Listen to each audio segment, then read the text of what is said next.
ได้แล้วได้แล้วบัดนี้เอาไหมเอาไหมเออโอ้ย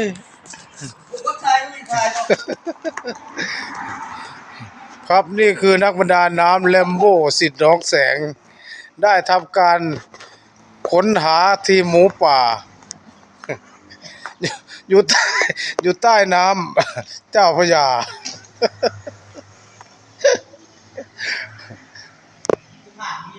เออ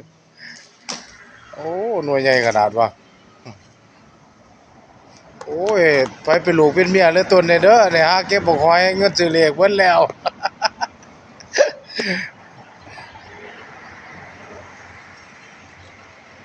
หัวงมไปงมมากูสิลงคือกันแล้วจักหน่อยมันหน่วยใหญ่ว่ะพูดมันจะหน่วยใหญ่ว่ะบัวหนามันไอ้ที่ละยงเข้าเบิ่งแล้วนี่เออนั่นละนั่นละ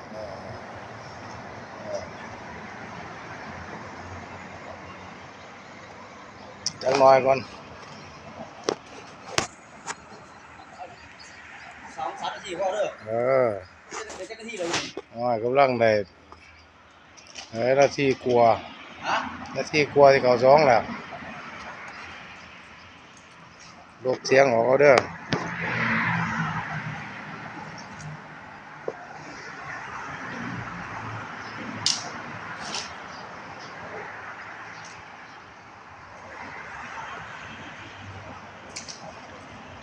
เอาไว้มาสิปิดบัดนี้